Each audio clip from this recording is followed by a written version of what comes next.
안녕하세요. 결혼이라는 불구덩이를 경험했던 40대 여자입니다. 사실 결혼은 그 어느 것보다 행복하고 소중한 일이잖아요. 저 역시도 결혼하며 더욱 행복해질 삶을 꿈꿨었어요. 하지만 안타깝게도 모든 사람에게 결혼이 그런 존재인 건 아니더군요. 저는 제 삶을 행복이 아닌 불행으로 끌어내리던 남편과 시댁을 만났었거든요. 하지만 전 얼른 정신 차리고 제 인생을 제 손으로 구해냈는데요.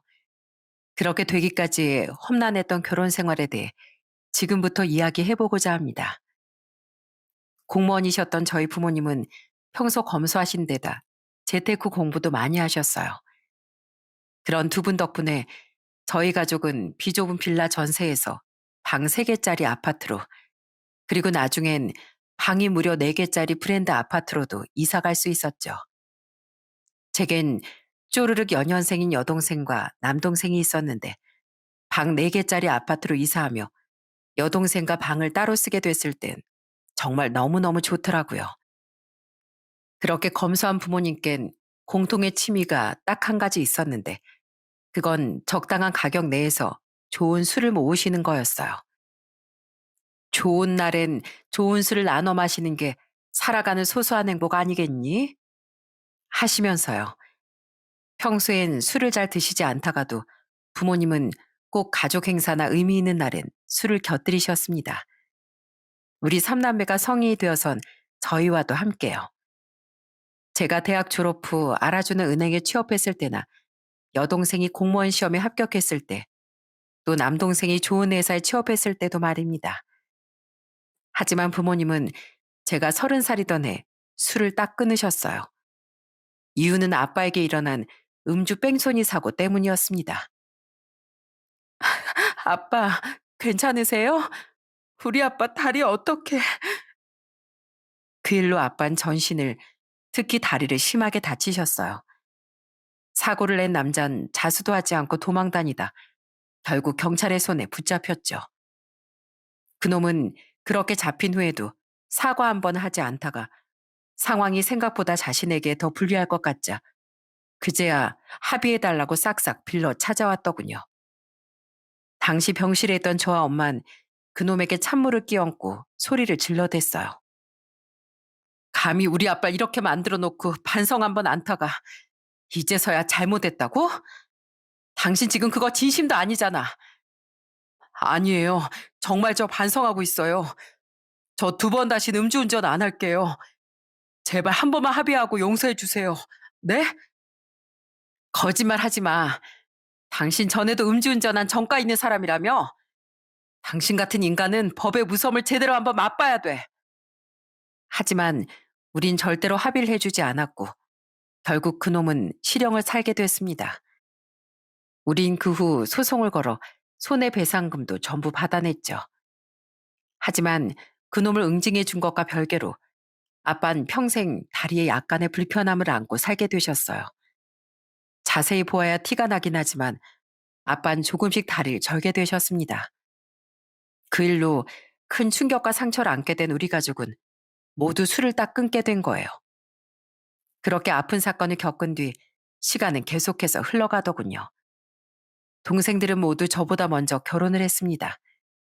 전 오래 사귀던 남자친구와 헤어진 후 한동안 결혼이나 연애 생각이 없었거든요. 전 그동안 일에만 몰두하고 돈만 불리며 살았어요. 부모님 덕분에 재테크에 관심이 많고 검소했던 덕에 저는 나이 39엔 방 3개짜리 아파트도 한 채 장만할 수 있었습니다. 부모님의 도움도 조금 받고 대출도 약간 끼긴 했지만은요. 또 서울이 아닌 경기도였지만 차를 끌고 출퇴근도 적당히 가능한 거리에 위치해 있는 괜찮은 집이었죠. 너도 슬슬 결혼 생각해야지 미정아. 이젠 집도 있고 여유도 있으니까 얼른 결혼해서 네 아이도 낳아야 하지 않겠니? 네 조카들만 챙기지 말고 말이야. 너 벌써 나이가 41야. 홍기를 놓친 절 부모님은 항상 걱정하셨어요. 저도 제 집에 입주한 후 2년 정도 흐르니 슬슬 연애와 결혼 생각이 들더라고요.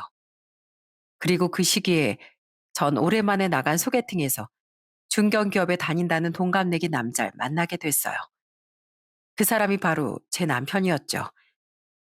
순하고 다정한 모습과 무엇보다 평소 술을 잘 즐기지 않는 남편의 모습이 참 좋더군요. 연애하는 동안 남편은 딱 3번 친구들과의 술자리에 갔었는데 그마저도 취하지 않고 멀쩡히 집에 잘 들어가는 모습이 참 괜찮게 느껴지더라고요. 물론 가장 좋았던 건 절 많이 배려해주고 아껴주던 모습이었지만은요.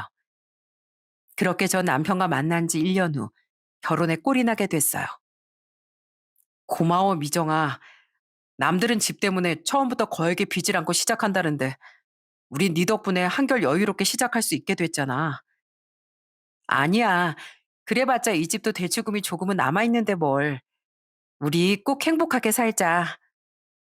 우린 신혼을 제 집에서 시작했습니다. 남편 직장까지 거리도 나쁘지 않았고 계속 값이 오를 그 집을 새 신혼집을 위해 파는 건 너무 아까웠거든요. 게다가 제가 입주한 지 그렇게 오래 안 되어 가정 가구도 거의 새로 마련할 필요가 없었죠. 그렇게 여유롭게 시작하며 전 남편과 행복하게 살아갈 수 있을 줄 알았어요. 하지만 결혼 생활은 결코 제 뜻대로 되지 않더군요. 우리에게 닥친 첫 번째 문제는 아이 문제였어요. 너무 실망하지 마, 여보. 다음엔 꼭 좋은 소식이 있을 거야. 그럴 수 있을까? 내가 나이가 너무 많아서 걱정이야. 저와 남편은 바로 아이 계획을 세우려 병원을 다녔습니다. 저도 남편도 나이가 있어 자연 임신이 힘든 상태였기에 정말 열심히 노력했죠. 하지만 남편 쪽에 조금 큰 문제까지 있어 아이는 좀처럼 생기지 않더군요. 늦게 결혼한 만큼 각오한 일이었지만 너무 속이 상했던 건 어쩔 수 없는 일이더라고요. 그리고 어느 순간부터 전 이 임신 시도를 점점 내켜하지 않게 되는데 그건 이 결혼 생활의 진짜 문제인 시대, 그중에서도 심호로 인해 불거진 문제 때문이었어요. 결혼할 때 남자 쪽에서 집을 해가야 하는데 여자인 너에게 집을 마련해 오게 해서 참 미안하고 고맙구나. 우리가 능력이 없어서 참 미안하다. 아니에요, 아버님. 요즘 남자든 여자든 다 힘든 세상에 여건이 되는 사람이 좀 해오면 어때서요? 신경 쓰지 마세요. 그리고 이만큼 제 남편을 키워주셨으면 다 해주신 거지. 왜 미안해 하세요? 저희가 오히려 앞으로 더 효도하고 살아야죠. 시부모님은 처음엔 여자가 떡하니 집까지 해왔다며 제게 굉장히 고마워했습니다. 작은 철물점을 운영하던 시부는 집안 사정이 좋지 않아 해준 게 별로 없다며 제게 미안해 하시기도 했죠. 그런데 결혼한 지 한두 달쯤 지났을 때 시모가 대뜸 제게 전화해 돈을 좀 빌려달라고 하더군요. 돈이요? 갑자기 무슨 돈이요? 그게 사실 내가 지갑을 너무 오래 써서 다 너덜너덜해졌거든. 그래서 새로 사려고 백화점에 왔는데 마음에 드는 지갑이 좀 비싼 거 있지? 물론 못 사는 우리 형편에 과한 물건인 건 알지만 지갑은 한 번 사면 오래 쓰는 거 아니겠니? 에휴, 그냥 원래 들던 지갑을 들고 다니자니 밖에서 꺼내기도 창피하더라. 푸념을 하는 시모의 말에 얼마 전 봤던 낡은 시모의 지갑이 생각나더군요. 그때만 해도 저는 그런 시모가 안쓰러워 돈을 보내드렸어요. 그냥 제 선물이라고 생각해 달라면서요. 솔직히 일도 안 하는 분이 돈을 빌려서까지 비싼 브랜드 지갑을 산다는 게 검소한 부모님을 둔 제 입장에선 썩 이해가 가는 일은 아니었습니다. 그래도 사랑하는 남편의 부모님이니 좋은 마음으로 드린 거예요. 그런데 얼마 뒤 시모가 이번엔 50만 원만 보내달라는 전화를 또 하지 않겠어요? 친구들 모임이 있는데 사실 오늘 내가 밥값을 다 내기로 한 날이야. 내가 돈이 없어서 매번 모임을 차일필 미뤘었거든. 근데 너희들 결혼식에 빠짐없이 와준 게 고마워서라도 더 이상 거절을 못하고 결국 약속을 잡았어. 너희들 결혼식 일로 고마워서 그런 거니까 네가 좀 보태주면 좋지 않겠니? 자꾸 돈 이야기 꺼내서 미안하다. 근데 이 시애미 체면 좀 한 번만 살려다오. 짠돌이 네 시아버진 이런 일로 돈 달라고 하면 버럭부터 한단 말이야. 그때가 지갑일이 있은 지 고작 일주일 뒤의 일이었어요. 왜 자꾸 돈을 보내달라고 하나 싶었지만 시모가 부탁한다며 울먹이기까지 하자 마음이 약해졌어요. 당장 약속이 그날 당일이라는데 오죽 급했으면 이럴까 싶어 저는 돈을 보내드렸죠. 사랑하는 남편을 낳아준 부모님이니 그 정도는 해드릴 수 있다고 생각하면서요. 역시 우리 며느리가 최고다. 정말 고맙다, 아가. 시모는 제게 정말 고맙다고 하며 전화를 끊었습니다. 그런데 그날 저녁 제 퇴근길에 시모는 또 전화를 걸어 50만 원만 더 보내달라고 하더군요. 2차로 분위기 좋은 바를 가고 싶다면서요. 저는 이건 아니다 싶어 이번엔 정중히 거절했어요. 왜 안 된다는 거야? 한 번은 좋은 마음으로 드릴 수 있죠. 그런데 어머님, 저도 친구들이랑 만날 때 하루에 막 100만 원씩은 심장 떨려서 못 써요. 더군다나 어머님은 지금 그럴 형편도 안 되신다면서 너무 무리하시는 것 같아요. 어머니께 돈이 있으시다면야 제가 이런 말을 드리는 건 무례겠지만 제 돈으로 2차까지 가고 싶으시다니 정중하게 말씀드리는 거예요. 죄송하지만 전 그 돈 못 드릴 것 같습니다. 50이나 100이나 그게 그거지. 친정도 잘 살고 돈도 잘 벌면서 너 참 야박하구나. 그래, 이미 2차도 다 쏜다고 말해놨는데 난 네 덕분에 친구들한테 망신살이나 뻗치러 가마. 그렇게 말하지 마세요, 어머님. 제가 어머님께 빚진 사람도 아닌데 이건 저 때문이 아니죠. 너무 마음 상해하지 마시고 조심히 들어가세요. 시모는 억지를 써도 통하지 않자 결국 신경질을 내며 전화를 끊어버렸습니다. 정말 기분이 상하더군요. 그날 집에서 제게 이야기를 들은 남편은 많이 미안해하며 말했어요. 미안해. 우리 어머니가 당신이 친정도 좀 살고 자가도 가지고 있는 걸 보고 돈이 되게 많은 줄 아셨나 봐. 저번에 내가 그런 거 아니라고 말씀드렸는데 어머니 내가 당신 감싸려고 거짓말하는 줄 아시더라고. 아무리 내가 돈이 많다고 생각하신다고 해도 내 돈이 어머님 돈은 아니잖아. 그런데 왜 이러시는 거야? 나도 저번 주나 오늘 낮엔 어머니께 효도하고 싶은 마음에 그 돈을 드렸던 거야. 근데 어머님은 사람 호의를 아주 당연하게 여기시는 것 같아. 사실 우리 어머니가 돈을 한 번도 안 벌고 사셔서인지 돈 귀한 줄 모르는 경향이 있으셔. 하도 돈을 펑펑 써서 검소한 아버지는 아예 학을 떼셨지. 그래서 어머니께는 최소한의 생활비만 주고 계신 거야. 들어보니 그동안 제가 몰랐던 시댁의 사정은 한수만 나오더라고요. 삼남매 중 막내인 신우인 매번 돈 달라는 자기 엄마가 싫다며 일찌감치 타지로 독립한 후 시댁엔 잘 안 온다고 하더라고요. 어쩐지 결혼한 지 아직 얼마 안 되긴 했지만 신우의 얼굴을 볼 일이 너무 적다 했더니 그런 사정이 있었던 거예요. 게다가 둘째인 시동생은 일을 다니다 말다 하며 시모를 닮아 씀씀이가 컸다더군요. 시동생은 시부모님에게 용돈을 주긴커녕 가끔 시북에 돈을 달라고 조르다 야단만 호되게 맞았다고 했죠. 그나마 자신이 한 번씩 시모에게 못 이기는 척 용돈을 주고 있다는 남편의 말을 끝까지 듣고 저는 크게 화를 냈어요. 그 중요한 얘기를 왜 진지가 안 했어? 적어도 저번 주에 내가 어머니께 지갑 살 돈 보내드렸다고 했을 때라도 말했어야지. 그런 분인 줄 알았으면 처음부터, 아니 오늘이라도 내가 돈을 안 드렸을 거 아니야. 한 번 드리면 당연한 줄 알고 계속 요구하실 테니까. 미안해. 나도 어머니가 이제 며느리한테까지 그러는 걸 보고 깜짝 놀랐는데 당신이 나랑 우리 가족한테 크게 실망할까 봐 차마 내 입이 안 떨어졌어. 당신 되게 검소한 사람이잖아. 내가 잘못했어, 여보. 앞으로는 내가 어머니가 다시 못 그러시도록 중간 역할 똑바로 할게. 그날 남편은 제게 미안하다며 시모 대신 싹싹 빌더군요. 결국 전 앞으로 자신이 중간에서 잘하겠다는 남편의 말을 믿고 넘어갔어요. 하지만 이후 남편은 결코 중간 역할을 잘 해내지 못했습니다. 네? 그 비싼 호텔을 저더러 예약하라고요? 어느 날 시모는 뜬금없이 제게 1박에 최소 몇십만 원이 넘어가는 5성급 호텔을 예약해달라고 하더군요. 내 친구들은 며느리랑 호캉스 같은 거 잘만 하고 다닌다더라. 나도 며느리 본 김에 그런 곳에 좀 다녀봐도 되지 않겠니? 나랑 같이 가기 싫으면 나 혼자라도 보내다오. 친구랑 가게. 가서 쓸 돈도 당연히 용돈으로 보태줄 거지? 나도 며느리 덕 좀 보자. 어? 나 그런데 한 번도 안 가봤단 말이야. 어머님, 어머님 생신이나 기념일도 아닌데 이건 너무 과한 것 같아요. 저희도 정해놓은 지출 계획이라는 게 있는데 갑자기 연락해서 이러시면 곤란해요. 넌 저번에도 그렇고 집도 잘 살고 돈도 잘 버는 애가 왜 이렇게 째째하니? 저희 부모님 노력 없이 그 많은 돈 벌고 모으신 거 아니고요.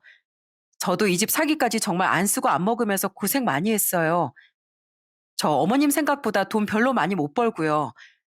그래서 버리는 남편하고 비슷한데 돈을 훨씬 많이 모아서 집도 장만한 거예요. 그렇게 열심히 살면서 모은 제 돈을 왜 어머님은 그렇게 쉽고 함부로 여기시는 거예요? 너 지금 나 가르치니? 아, 못해주면 못해준다고 하고 말 것이지. 어디서 건방지게 며느리가. 아, 됐다. 끊어라. 경제적으로 여유가 있으면 뭘 해. 애가 마음씨가 이렇게 째째한데. 시모는 제 말에 있는 대로 짜증을 내며 전화를 끊었습니다. 그때 당시 남편은 제 옆에 있었는데 다시 시모에게 전화해 화를 내주기는커녕 이러더군요. 우리 어머니 그런 호텔 한 번도 못 가보셨는데 그냥 이참에 한번 보내드리면 안 되나? 당신 이번 달에 접촉사고 내서 물어준 돈은 어쩔 건데? 보험 처리하면 보험료 올라간다고 자비 처리했잖아. 게다가 당신 꼭 사고 싶었다면서 무지 비싼 게임기도 샀는데 어머님 호텔을 무슨 돈으로 보내드리려고? 물론 보내드리려면 보내드릴 수야 있지. 근데 어머님은 지금 우릴 무슨 돈 맡겨둔 은행 취급하고 있으시잖아. 아주 당연하게. 바로 그게 문제인 거야. 당신 중간 역할 잘한다며. 이게 하는 거야? 그때 남편은 오히려 시모를 안쓰럽게 여기며 시모 편을 들더군요. 제가 조목조목 따지며 화를 내니 그제야 남편은 아무 말도 못하고 제 눈치만 봤죠. 또 한 번은 이런 일도 있었어요. 당시 우린 시부 생신을 맞아 시댁에 가 있었는데 그로부터 한 달 뒤가 시모의 생신이었습니다. 그런데 시모가 대뜸 제게 이러더라고요. 이해, 너 저번에 내 생일이나 기념일엔 좋은 선물 해줄 수 있다고 했지? 그럼 나 유럽으로 한 열흘 정도 해외여행 좀 보내다오. 이 재미없는 양반이랑 가봤자 재미 하나도 없으니까 내 친구 한두 명이랑 같이. 네? 어머님, 유럽 여행이 얼마나 큰 돈이 드는지 아세요? 죄송하지만 저희 아직 집 대출금도 좀 남아있고요. 그렇게 큰 돈을 턱턱 내놓을 정도로 부자가 아니에요. 이해. 넌 왜 내가 무슨 말만 하면 다 거절을 하니? 이것도 안 된다, 저것도 안 된다. 정말 너무하는 거 아니야? 어머니, 무리하게 유럽 여행 같은 걸 부탁하니까 그렇죠. 형수님, 제 생일도 얼마 안 남은 거 아시죠? 전 그렇게 큰 욕심 안 부리고요. 동남아 정도로만 여행 보내주시면 안 될까요? 저 마침 일도 그만둬서 시간 많은데. 어머님이야말로 너무하시는 거 아니에요? 왜 자꾸 이런 무리한 부탁을 해서 사람 불편하게 만드세요? 도련님도 여행하고 싶으면 도련님 돈으로 직접 가세요. 단번에 거절한 제게 시모는 버럭 화를 내더군요. 그 와중에 시부모님과 같이 살던 시동생은 눈치 없이 저런 말을 해댔죠. 오랜만에 시댁에 와 있던 시누인 진절머리가 난다는 표정으로 고개만 절레절레 흔들었고 남편은 시모를 말리기는커녕 자리가 불편한지 슬그머니 방으로 들어가 버리더라고요. 그곳에서 제 편을 들며 화를 낸 사람은 시부 한 분뿐이었습니다. 해외여행 같은 소리하고 자빠졌네. 이 망할 여편 내가. 당신, 내가 우리 며느리한테 연락해서 돈 얘기 꺼내지 말라고 했어, 안 했어? 아니, 여보, 난 그냥 다들 이렇게 며느리 덕 보고 산다길래 시부모가 돼서 며느리한테 시부모 덕을 보게 해주지 못할 망정. 그게 무슨 창피한 소리야? 내가 당신 때문에 사돈댁 있는 방향으로 고개도 못 들어. 죄송해서. 둘째는 나이가 몇 갠데 아직도 맨날 일을 하다 말다 하고 형수한테 여행 보내달라는 소리나 해야 돼? 지겹다 이놈의 집구석. 첫째 너도 당장 방에서 안 나와? 네 엄마가 네 마누라한테 이딴 소리 하고 있으면 가장 먼저 나서서 화를 내야지.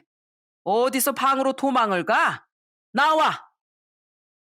시동생과 남편까지 불러 호되게 혼을 낸 시부는 제게 대신 사과도 해주셨어요. 집으로 돌아온 전 남편에게 불같이 화를 냈어요. 중간 역할 잘하겠다더니 당신 향게 뭐가 있냐면서요. 그때 남편은 우물쭈물하며 말했죠. 나도 이번엔 어머니께 싫은 소리 해보려고 했는데 차마 말이 안 나왔어. 솔직히 어떻게 자식이 돼서 어머니께 목소리를 높이겠어. 뭐? 당신 어머니한테 싫은 소리 한마디 하는 거 못하겠고 당신 아내 속 뒤집히는 건 아무렇지도 않아? 이 인간이 결혼 전에 배려심 많다고 좋아했더니 이제 보니까 그냥 소심하게 할 말도 못하는 소심쟁이였잖아. 미안해 여보. 근데 어떻게 사람 성격이 하루아침에 바뀔 수 있겠어. 조금만 나 좀 더 지켜봐 주라. 어? 남편은 제게 또다시 사과를 했지만 여전히 변함은 없었습니다.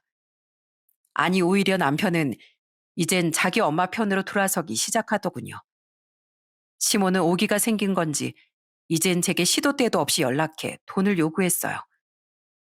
전 나중엔 아예 전화를 받지도 않았는데 그러자 시모는 시댁에서 저와 마주치면 비아냥대기까지 하더라고요.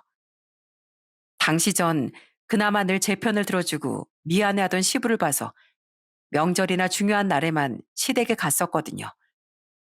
시모는 너 내가 왜 이렇게 비리비리하게 말라서 복이 없게 생겼냐. 사온 명절 선물이 마음에 안 든다 등등 사사건건 트집을 잡아대더니 나중엔 제게 이런 말도 안 되는 말까지 하더라고요. 이해. 너 설마 아직도 집 우리 아들이랑 공동 명의로 안 바꿨니? 그건 결혼 전에 제 스스로 마련한 제 집인데 왜 명의를 공동 명의로 바꿔요? 어머 어머, 얘 말하는 것 좀 봐라. 내가 그동안 시부모 공경할 줄 모르는 널 보고 지독하게 이기적이고 욕심 많은 건 알고 있었는데 어쩜 부부 사이에서까지 이렇게 탐욕스럽니? 부부끼리 네 것 내 것이 어디 있어? 신뢰 뜻으로라도 당연히 명의는 공동으로 해야 하는 거 아니니? 공동명의 안 해줬다고 무너질 신뢰면 애초에 같이 안 사는 게 낫죠. 그리고 무리한 요구를 거절하는 저보다 자꾸 제 돈을 당연하게 요구하는 어머님이 더 이기적이고 욕심 많아 보인다고 생각하진 않으세요? 뭐, 뭐야? 저는 부들대는 시모를 무시한 채 짜증이 나서 그 집에서 나와버렸습니다.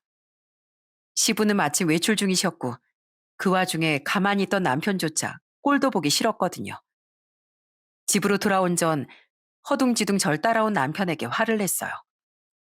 그러자 남편은 오히려 불만스러운 표정으로 제게 이러는 겁니다. 그러니까 집안의 평화를 위해서 그냥 어머니가 해달라는 것 좀 대충 맞춰드렸으면 됐잖아. 우린 집도 있고 애도 없는데 남들보다 여유로운 김에 부모님께 효도 좀 한다고 생각하면 안 돼? 집 명의만 해도 어머니가 약 오르니까 괜히 그렇게 생트집을 잡으시는 거지. 그냥 이참에 집 공동 명의로 바꿔주면 안 돼? 그럼 어머니도 더는 트집 못 잡으실 거 아니야. 그걸 말이라고 하냐? 당신 이렇게 욕심 많은 인간이었어? 당신 이 집 사는데 대체 뭘 보태줬는데? 뭐 남은 대출금 같이 조금씩 갚아준 거? 그거 얼마 되지도 않는 거 도로 다 돌려줄게. 그럼 됐지? 아니 꼭 그 말이 아니라 나도 지쳐서 그래 지쳐서. 솔직히 나 당신하고 결혼하고 나서 꼭 불효자가 된 기분이야. 저번에 내가 당신 몰래 어머니께 금팔찌 사드렸을 때 당신 얼마나 나한테 크게 화를 냈어? 아니 물론 상의도 없이 우리 공금을 빼서 쓴 건 내가 잘못한 거지만 어머니가 가지고 싶으시다는데 자식으로서 그 정도는 해드릴 수 있는 거잖아. 장인 장모님은 잘 사시니까 자식들한테 그런 거 요구 안 하시겠지만 우리 어머니 돈이 없으시잖아. 우리 부모님이 아무런 노력도 없이 그렇게 잘 살고 계셔? 아니잖아. 그리고 우리 부모님은 내가 용돈이라도 드리려고 치면 오히려 모으라고 잔소리 하시는데 어머님은 대체 뭐야? 어머님 이제 고작 70이신데 그전까지 일도 한 번 안 하셨다며? 정 그렇게 갖고 싶고 하시고 싶은 게 많으면 직접 일을 하셨어야지. 그건 우리 어머니가 사람에 대한 겁이 많으셔서 그래. 나도 이젠 사람이 겁나. 당신 어머니 때문에. 그리고 불효자가 된 것 같다고? 나야말로 오히려 우리 부모님께 불효하는 기분이야. 결혼하고 잘 사는 모습 보여드려야 하는데 이 결혼에 자꾸 회의감이 들어서. 그렇게 효도하고 살고 싶으면 효도만 하고 살지. 왜 나랑 결혼해서 날 이렇게 불행하게 만들어? 저는 제게 미안해하기는커녕 집안의 불화를 제 탓으로 돌리기 시작한 남편에게 오만정이 다 떨어져 갔습니다. 저는 점점 지쳐가고 있었어요.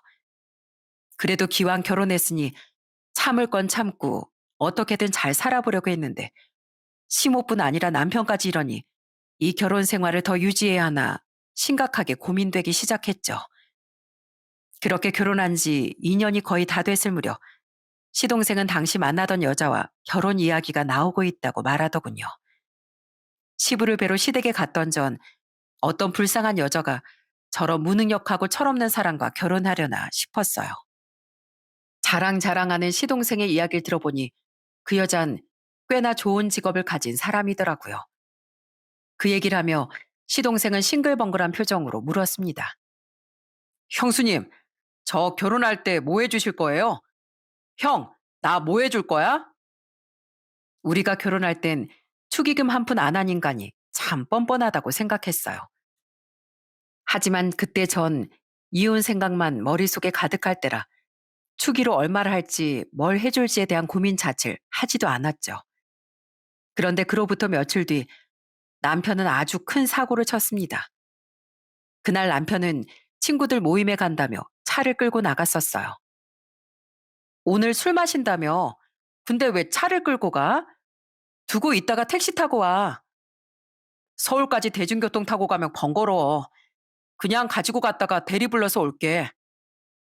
저는 그런 남편을 말렸었지만 남편은 결국 차를 가지고 나가더군요.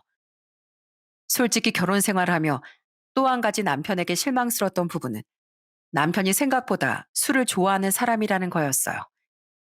알고 보니 연애 시절엔 제가 워낙 술을 좋아하지 않으니 친구들을 만나러 나가지 않았었는데 결혼 후에 고삐가 풀린 거더라고요.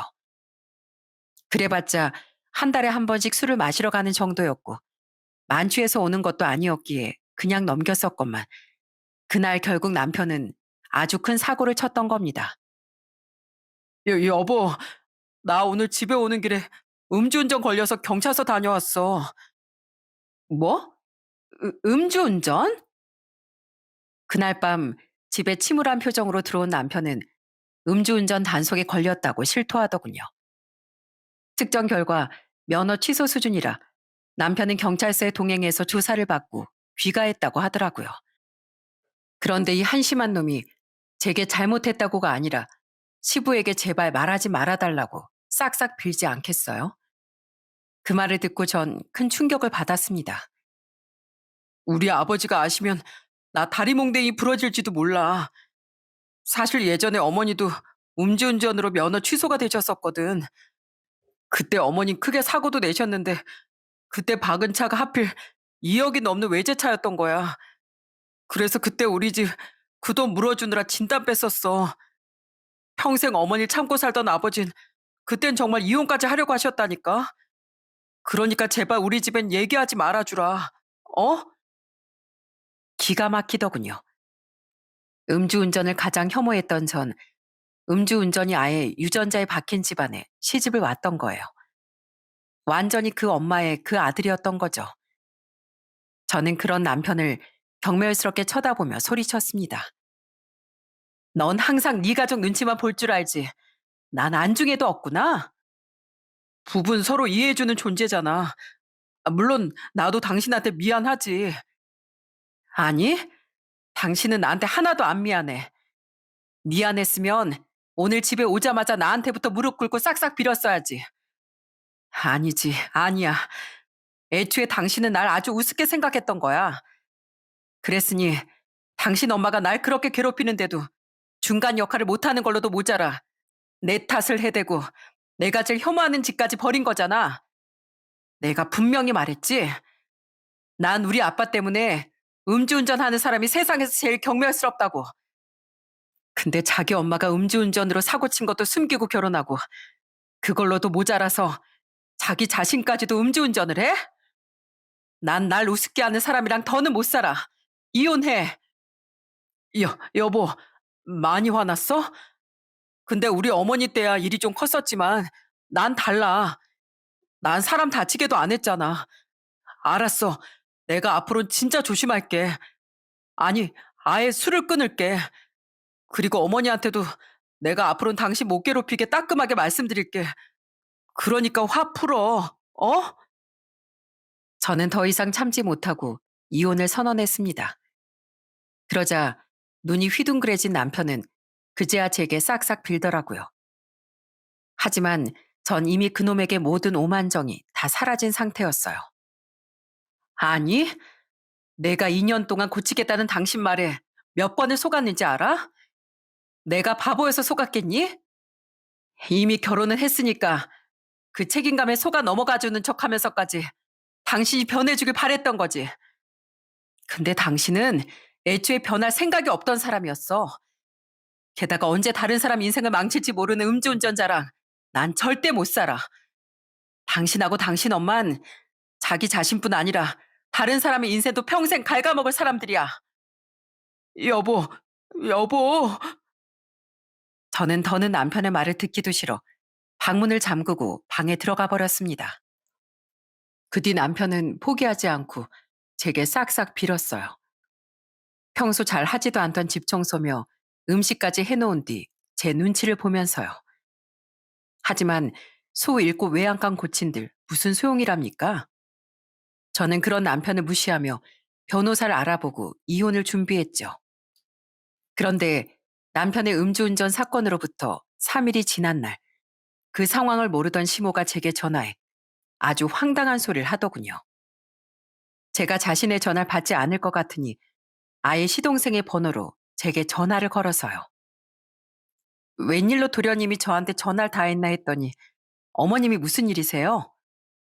내가 전화하면 네가 아예 받지를 않을 것 같으니까 내가 이런 거 아니냐? 아니다. 이런 쓸데없는 말은 됐고 너 네 시동생 결혼 이야기 나오고 있는 거 알지? 너 거기에 더도 말고 덜도 말고 큰 거 딱 한 장만 보태거라. 큰 거 한 장이요? 1억 말이야, 1억. 너도 알다시피 네 시동생이 여태 모은 돈이 거의 없잖니. 근데 여자 쪽이 잘났으니까 적어도 그 정도는 해가야 할 거 아니야. 그러니까 1억만 보내라. 너 그 정도는 해줄 수 있잖아. 그럼 내가 이게 마지막이다 생각하고 앞으로 너에게 돈 달라고 안 하마. 어머니, 스피커폰으로 좀 바꿔보세요. 형수님, 전 형수님만 믿을게요. 저 장가 보내주실 거죠? 바로 옆에 있었는지 시동생 또한 시모의 말을 거들더군요. 황당하게 그지없었습니다. 아니, 대체 왜 장가를 자기 형수 돈을 뜯어서 한단 말인가요? 저는 기가 차서 단번에 거절했어요. 제가 이 집 ATM 기계인가요? 다들 왜 나한테 자꾸 돈돈거리는 거예요? 나이 41 먹고 모아둔 돈이 없으면 장가 갈 생각을 하면 안 되죠. 배나 헛소리 하지 말고 끊으세요. 헛소리라니. 너 가족이 돼서 정말 너무하는 거 아니니? 혼자 잘 먹고 잘 산다고 다가 아니야. 가족끼리 서로 도울 줄 알아야지. 넌 정말 애가 왜 이렇게 못됐니? 아, 형수님 은행 다니시잖아요. 그럼 대출도 잘 나올 거 아니에요. 돈 없으면 집 담보로라도 대출 받아서 좀 도와주세요. 저도 장가 가야죠. 여자 쪽에서 그 정도도 못 해오면 결혼할 생각 절대 하지 말라고 했단 말이에요. 아직 여자친구가 결혼 승낙한 거 아니라고요. 어차피 이혼할 거라고 소리를 빽 지르려다 그 피곤함이 몰려오더군요. 이런 말도 안 되는 얘기에 소리 지르고 입씨름하기도 싫어지더라고요. 그때 순간 좋은 생각이 난 전 알겠다고 순순히 대답을 해버렸어요. 정말? 진짜지? 너 말 바꾸기 없기다. 네, 큰 거 한 장 보내드릴 테니까 이제 전화 끊어주세요. 그래, 그래. 아유, 이제야 네가 말이 통하는구나. 알겠다. 난 너만 믿는다. 아싸, 나 장가 간다. 형수님, 땡큐요. 저는 신나서 환호성을 지르던 시동생과 시모의 전화를 끊었습니다. 그리곤 몸이 너무 아프다고 사정한 후 직장에서 곧장 조퇴를 했어요. 집으로 돌아오며 제가 한 일은 곧장 섭외가 가능한 용달차 업체를 부르는 일이었습니다. 이후 업체 인부분들이 집에 도착하자마자 저는 남편의 짐을 모조리 싸달라고 부탁했어요. 그렇게 남편의 짐을 거의 다 쌌을 무렵 남편이 뒤늦게 퇴근을 하더군요. 저는 눈앞의 광경을 보고 경악하던 남편에게 말했어요. 여보, 지금 이게 다 무슨 일이야? 무슨 일이긴. 당신 짐 싸고 있지. 당신을 계속 이 집에 두니까 당신도 이혼을 계속 못 받아들이고 당신 가족한테도 말 안 한 거잖아. 난 당신하고 절대 계속 같이 살 생각 없으니까 이 짐들 다 가지고 당신이 그렇게 좋아하는 당신 식구들 집으로 가. 여긴 엄연한 내 집이니까 나 당신 쫓아낼 권리 있어. 여보, 진짜로 끝까지 나랑 이혼할 생각인 거야? 내가 잘못했다고 했잖아. 용서를 비는 건 당신 마음이지만 받아주고 안 받아주고 내 마음이거든? 그 반성 필요 없다는 사람한테 왜 자꾸 비비적대려고 들어? 외양간 손은 이미 팔렸고 당신을 향한 내 마음과 인내심은 사라진 지 오래니까 포기해. 난 이제 당신 얼굴만 봐도 부득부득 이가 갈리니까. 아, 이거 선물이니까 가져가. 가서 당신 엄마랑 같이 봐. 저는 망연자실해서 오는 남편의 주머니에 종이 한 장이 든 편지 봉투를 쑤셔 넣어주었습니다. 남편은 이젠 어린애처럼 엉엉 울며 물었어요. 이게 뭔데? 가서 보면 알아. 지금 막 당신 마지막 짐 들고 인부분들 나간 거 보이지? 이젠 당신 몸뚱이만 나가면 이 집은 완전히 깨끗해지는 거거든? 그러니까 그만 찌질하게 굴고 나가줄래? 이런 제 말에도 남편은 끝까지 나가지 않으려고 들더군요. 하지만 제깟 놈이 버텨봐야 어쩌겠습니까? 이미 자기 짐은 밖으로 다 나가버렸는데요. 결국 그놈은 눈물 콧물을 짜내며 자신의 짐과 함께 시댁으로 갈 수밖에 없었습니다. 그리고 잠시 뒤 짐과 함께 쫓겨난 자신의 아들을 본 시모는 기겁을 하며 제게 전화했더라고요. 이야, 감히 네가 우리 아들 쫓아내? 우리 아들이 음주운전을 해서 이혼하자고 했다고? 사람이 살다 보면 그런 실수 한두 번쯤 할 수도 있지. 너 진짜 유난이다. 어? 그리고 1억을 보낸다더니 그건 왜 여태 안 보내? 너 지금 사람 가지고 노니? 제가 언제 1억을 보낸다고 했어요? 큰 거 한 장 보낸다고 했지. 어머님 아들 통해서 제가 그거 보냈어요. 제가 어머님이랑 같이 보라고 했는데 아직도 어머님 아들이 안 보여줬어요? 뭐? 아, 1억이면 1억이고 큰 거면 큰 거지. 그게 무슨 소리야? 대체 뭘 보냈는데? 큰 거랑 한 장은 따로따로예요. 큰 건 등치만 산만했지. 실속은 하나도 없는 어머님 아들이고요. 한 장은 말이죠. 두구두구두구두구. 바로 저희 이혼 서류예요. 뭐, 뭐야? 저는 그동안 시모에게 당했던 것들에 대한 약오름을 그대로 갚아줬습니다. 제가 남편 주머니에 넣어보낸 종이는 바로 이혼 서류였어요. 제 말을 듣고 제 남편을 불러댄 시모는 남편에게 건네받아 이혼 서류를 직접 확인한 모양이더군요. 약이 바짝 오른 시모는 제게 차마 입에 담지도 못할 쌍욕을 퍼붓기 시작했어요. 저는 아예 전화기를 멀리 떼고 그 욕짓거리들이 끝나길 기다렸다가 차분히 말했죠. 어머님이, 아니, 이젠 제 시어머니도 아니죠?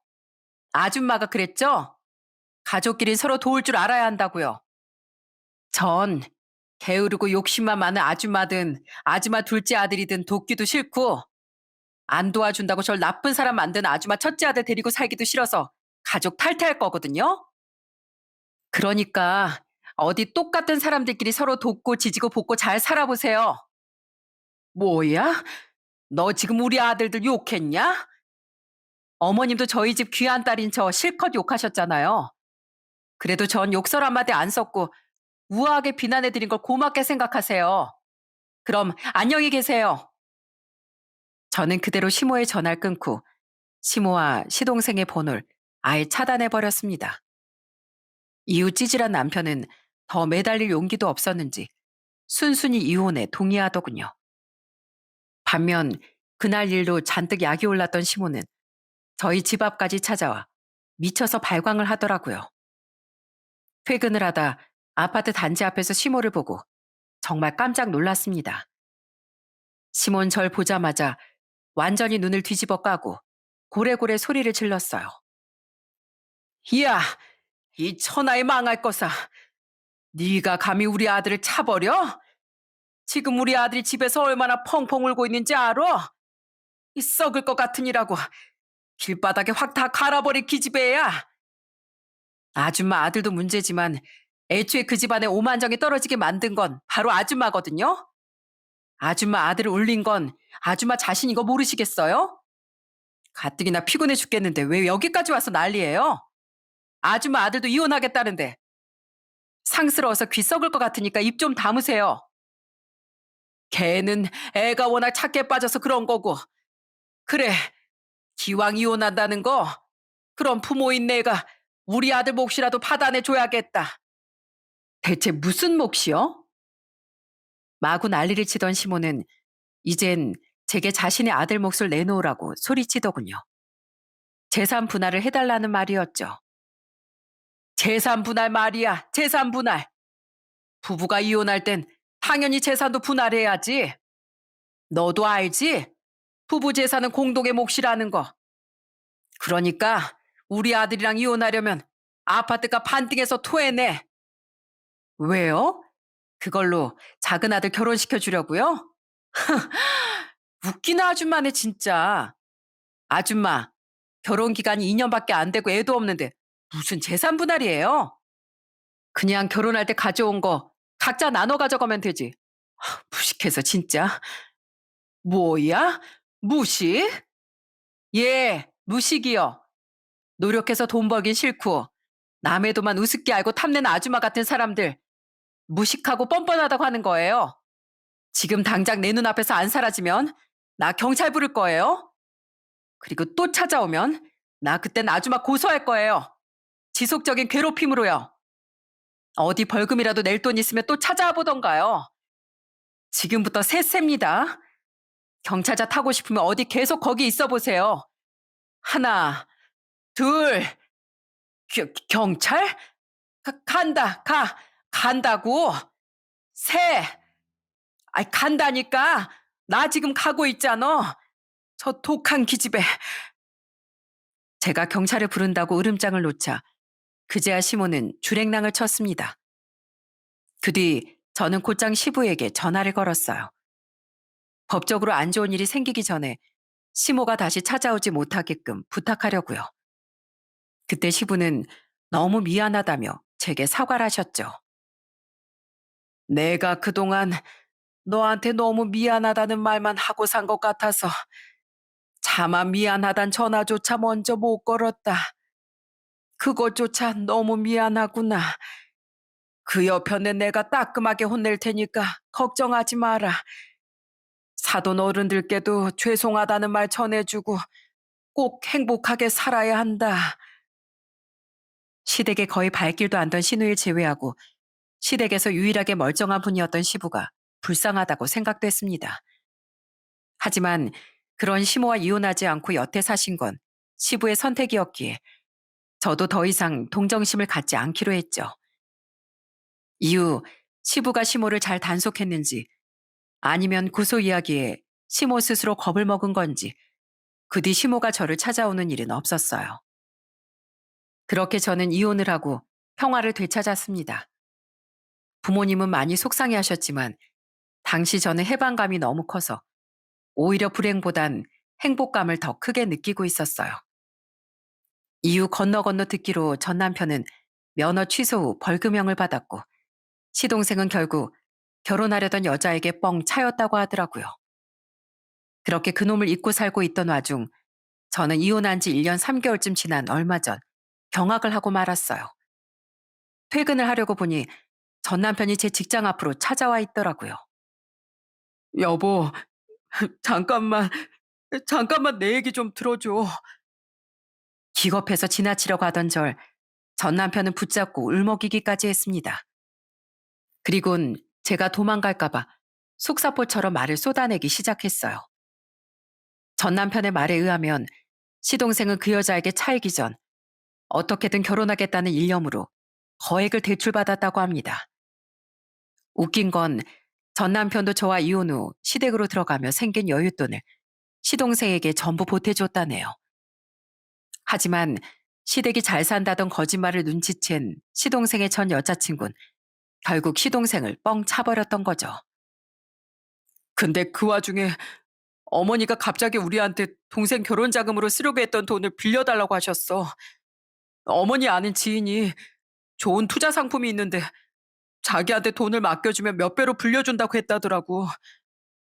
솔직히 난 너무 의심스러웠는데 어머니가 정말 잘 아는 지인이라면서 자꾸 돈을 달라고 하셨어. 설마 그래서 그걸 드렸다고? 어, 설마 무슨 일이야 있겠나 싶었지. 근데 그게 다 사기였던 거야. 어머니 지인이란 사람도 그 사기꾼 무리 중에 한 명이었고 그놈들은 어머니 돈을 가지고 싹 다 잠적해버렸어. 근데 알고 보니까 어머니가 아버지 몰래 아버지 돈까지 빼돌려서 투자를 했었던 거야. 시모의 어리석은 행동에 시댁은 그야말로 풍비박산이 났다더군요. 그 일로 분노한 시부는 결국 시모와 이혼 후 시모를 집에서 쫓아냈고 니들도 다 똑같은 놈들이라며 시댁에 살던 전 남편과 시동생까지 전부 쫓아내셨다네요. 결국 세 사람은 지금 방 하나, 거실 하나짜리 낡은 빌라 반전세에서 셋이 살고 있는 중이라고 전 남편은 흐느끼며 말했습니다. 내 동생은 자기 앞으로 된 빚 갚아야 된다면서 생활비 보태지도 않고 어머니 자기 때문에 우리가 쫄딱 망했는데도 전혀 반성하지 않으셔. 오히려 지금 혼자 세 식구를 먹여 살리고 있는 나한테 자꾸만 돈을 더 요구하신다니까. 여보, 나 이제 진짜 어머니한테 너무 지쳐. 진짜 등골이 쪽쪽 빼먹히고 있는 기분이야. 여보, 나 이제 날 돈줄로만 생각하고 있는 가족 말고 진짜 날 위해줬던 가족, 바로 당신이랑 다시 같이 살고 싶어. 나 이번엔 정말 변했어. 나 진짜 이젠 당신만 보고 살게. 그러니까 나 좀 한 번만 용서해주라. 어? 결국 구질구질하게 이러려고 찾아왔냐? 웃기지 마. 누가 강요한 것도 아닌데 자기 손으로 돈 다 갖다 바쳐놓고 왜 이제 와서 남 탓을 해? 물론 당신 엄마도 동생도 한심한 사람이긴 하지만 가장 한심한 건 그 사람들을 뿌리치지 못하고 자기 인생을 망가뜨린 당신 자신이야. 난 당신처럼 자기 행동에 책임도 못 지고 남 탓만 하는 비겁한 사람이랑 다시 합칠 생각 없으니까 2번 다시 찾아오지 마. 그리고 경고하는데 속상하다고 술 처먹고 다니다가 또 음주 사고 내기만 해봐. 그땐 당신 진짜 천벌 받을 테니까. 알았어? 무슨 말인가 했더니 정말 한심하기 짝이 없는 이야기였어요. 저는 한심하게 질질 짜고 있던 전 남편에게 이렇게 윽박지른 뒤 얼른 자리를 벗어났죠. 그 뒤로 찌질한 미련을 전부 내려놓게 된 건지 그놈은 더 이상 절 찾아오지 않았어요. 그때 일로 흐려지고 있던 과거의 기억이 새록새록 생각나 저는 이 사연을 보내게 됐습니다. 솔직히 이혼한 직후 저는 해방감이 컸던 만큼 전 남편과 전 시댁에 대한 원망도 가득했었어요. 그 2년간의 결혼 생활이 전부 시간 낭비였던 것처럼 느껴져 너무 아까웠거든요. 하지만 돌이켜보면 그런 시간이 있었기에 지금의 제가 더욱 단단해진 것 같아요. 물론 겪지 않았으면 더욱 좋았겠지만 기왕 벌어진 일 어쩌겠습니까? 전 앞으로도 그렇게 긍정적으로 생각하며 과거로부터 많은 걸 배우고 성장하면서 살아갈 생각입니다. 저는 요즘 보육원에 후원도 하고 봉사활동도 다니고 있어요. 이젠 나이도 40대 중반이니 제 아이를 낳을 일은 없을 것 같아 아이에게 주려고 했던 사랑을 사랑이 고픈 아이들에게 나눠주면 좋겠다 싶었거든요. 그렇게 만나게 된 보육원 아이들은 때론 너무 안쓰러우면서도 여느 아이들과 다름없이 참 착하고 사랑스럽기도 해요. 전 이렇게 비록 결혼엔 실패했지만 부모님께 효도도 하고 가진 것을 나누기도 하며 아주 잘 살아가고 있답니다. 이렇듯 이혼을 한다고 해도 사람의 인생엔 계속해서 행복한 시간이 찾아오니 부디 저처럼 이혼을 고민하는 분들께 제 사연이 조금이나마 길잡이가 되었길 바랍니다. 그럼 전 여기서 이만 제 사연을 마쳐보겠습니다. 제 사연 끝까지 들어주셔서 정말 감사드려요.